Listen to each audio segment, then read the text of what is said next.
హైదరాబాద్ నగరంలో ఉదయం నుంచి భారీ వర్షాలు కురుస్తున్నాయి. Jubilee hills, Banjara hills, film Nagar లో కుండపోత వర్షం కురిసింది.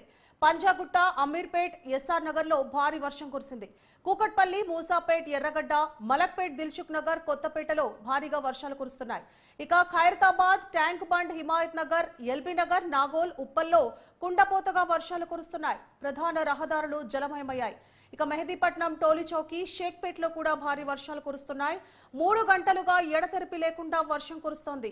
ఈ భారీ వర్షంతో జీహెచ్ఎంసీ అప్రమత్తమైంది. జంట నగరాల్లో లోతట్టు ప్రాంతాలన్నీ కూడా జలమయమయ్యాయి.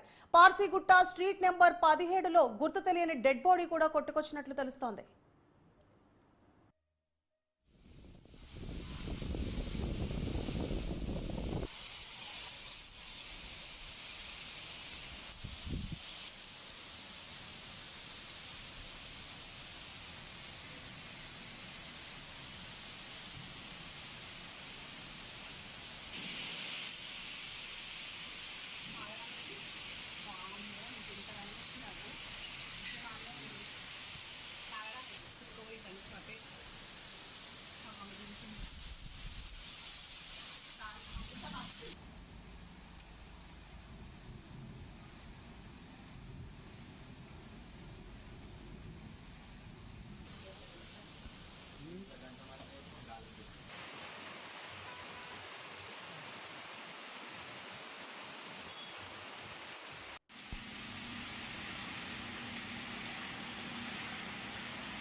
तुम्हारा वो है वो करे कंप्लीट कर दो।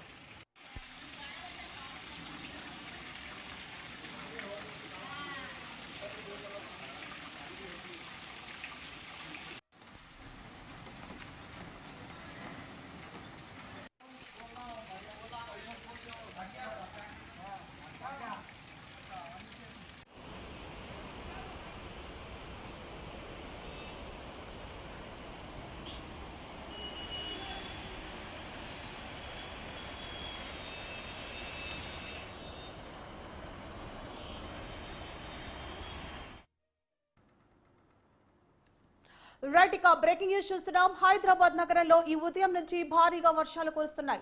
పలు ఏరియాల్లో Jubilee hills, Banjara hills, film Nagar, అలాగే పంజాగుట్ట, అమీర్పేట్, ఎస్ఆర్ నగర్ లో భారీగా వర్షాలు కురుస్తున్నాయి. అయితే మలక్పేట, దిల్సుఖ్ నగర్, కొత్తపేటలో కూడా భారీ వర్షాలు కురిశాయి. దీంతో అప్రమత్తమైంది జీహెచ్ఎంసీ. ఎలాంటి చర్యలు తీసుకుంటుందో తెలుసుకోవాలనుకుంటే మరింత సమాచారం అందించడానికి మా ప్రతినిధి బ్రహ్మాజీ ఫోన్ లైన్ లో ఉన్నారు. బ్రహ్మాజీ, సువర్ణ, ఏదైతే నిన్న మధ్యాహ్నం 2 గంటల పైగా కురిసినట్టు వర్షానికి తోడుగా ఈ రోజు ఉదయం తెల్లవారుజాము నుంచి భారీ వర్షం హైదరాబాద్ లో కురిసింది.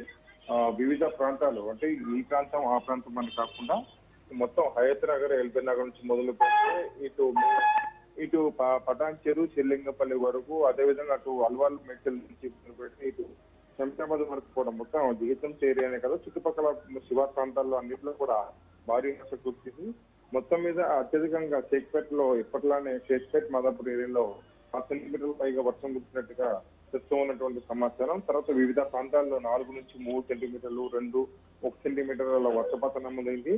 మొత్తం జాతీయ ప్రధాన రహదారి అంతా కూడా జలమయమైన పరిస్థితి. అంటే తెల్లవారుజామున కురిసినటువంటి వర్షాలతో ఉదయం పూట వివిధ అవసరాల నిమిత్తం, ఉద్యోగ వ్యాపారం నిమిత్తం వివిధ ప్రాంతాల వాళ్ళైతే ఇతర పనుల మీద బయటకు వెళ్లే వాళ్ళు అయితే ఎవరున్నారో వాళ్ళందరూ కూడా చాలా వరకు ఇబ్బంది పడ్డారు. అమీర్పేట్ ప్రాంతాల్లో మాత్రం మోకాళ్ళ లోతుపైగా నీళ్లు నిలిచిపోయిన పరిస్థితి నేపథ్యంలో ఉదయం నుంచి వర్షాలు పడడంతో డీసీఎంసీ, ఈవీడీఎం అధికారులు కూడా అలర్ట్ అయ్యి ముందస్తుగానే డిఆర్ఎఫ్ టీంలను వివిధ ప్రాంతాల్లో అలర్ట్ చేయడం, అంటే ఎప్పుడైతే వర్షం నమోదవుతుందని సమాచారం ముందుగా ఈవీడీఎం వస్తుందో వెంటనే డిఆర్ఎఫ్ సంబంధించిన టీంలను ఎక్కడికక్కడ డిప్లాయ్ చేస్తూ ఉంటారు. ఎక్కడైతే లోతట్టు ప్రాంతాలు ఉంటాయో వాటితో పాటు వాటర్ స్టాగ్నేషన్ పాయింట్స్ ఏవైతే ఉంటాయో అక్కడ కూడా టీంలు ఉంటారు. ఆ టీంలందరూ కూడా ఎప్పటికప్పుడు ట్రాఫిక్ పోలీసులతో సమన్వయం చేసుకుంటూ మొత్తం కూడా ఏ ప్రాంతాల్లో నిలిచినందుకు కూడా బయటకు పంపించే ఏర్పాటుతో పాటు ట్రాఫిక్ క్లియర్ చేసే ఏర్పాట్లు అయితే చేశారు. బ్రహ్మాజీ, అయితే మరి కాసేపట్లో అంటే కార్యాలయాలకి స్కూల్స్ కి, కార్యాలయాలకి, అలాగే కాలేజీలకి జనాలు బాగా బయటకు వస్తూ ఉంటారు. ట్రాఫిక్ జామ్ అయ్యే అవకాశాలు ఉంటాయి. ట్రాఫిక్ యంత్రాంగం ఎలా అప్రమత్తం అవబోతోంది? ఎప్పుడైనా హైదరాబాద్ లో చిన్నపాటి వర్షం కురిస్తేనే భారీగా ట్రాఫిక్ జామ్లు పడతాయి ఉంటూ ఉంటాయి. అయితే ఈసారి తెల్లవారుజాము సమయంలో తెల్లవారుతుండగా కురిసినటువంటి భారీ వర్షంతో ఉదయం నుంచే కొంతవరకు ఇబ్బందులు పడుతున్నారు. అయితే మరి కాసేపట్లో రోడ్లపైన ట్రాఫిక్ పెరగబోతుంది. అయితే ఈ ట్రాఫిక్ నేపథ్యంతో పాటు ముందస్తుగానే హైదరాబాదు వర్షాలు, రోడ్లు, ట్రాఫిక్ మీద అవగాహన ఉన్నటువంటి చాలా మంది కూడా మళ్ళీ వర్షం పడే అవకాశం ఉంది అనే వార్తల నేపథ్యంలో సమాచారంతో అలర్ట్ అయ్యి ముందుగానే ఇక బయలుదేరే అవకాశం అయితే చాలా మంది చేస్తున్నట్టుగా తెలుస్తుంది. ఎందుకంటే ఇప్పటికే రోడ్లపైకి చాలా మంది ఉద్యోగులు, వ్యాపారులు అంటే 9 గంటల ప్రాంతంలో వెళ్లాల్సిన వాళ్ళు కూడా దాదాపు గంట ముందుగా బయలుదేరుతున్నారు. ఎందుకంటే 4-5 కిలోమీటర్ ప్రయాణానికి దాదాపు గంట సమయం పడుతున్నట్టు పరిస్థితి ఉంటుంది. కాబట్టి ముందుగానే బయలుదేరితే సేఫ్ సైడ్ లో ఉంటామన్న ఉద్దేశంతో ఇప్పటి నుంచే వివిధ ప్రాంతాలకు బయలుదేరి వెళ్తున్నారు. కానీ రోడ్ల మీద మాత్రం ట్రాఫిక్ దీంతో పెరిగింది. యథావిధిగా పోలీసులు జిహెచ్ఎంసీ అందరూ కూడా సమన్వయం చేసుకుంటూ ట్రాఫిక్ క్లియర్ చేసే పరిస్థితి అయితే ఉందని అధికారులు చెప్తున్నారు. బ్రహ్మాజీ, అయితే మరొక ముఖ్యమైన విషయం ఏంటంటే ప్రధానంగా రోడ్లపైన నీళ్లు నిలిచిపోతూ ఉంటాయి. దాన్ని ఎలా క్లియర్ చేయబోతోంది జిహెచ్ఎంసీ?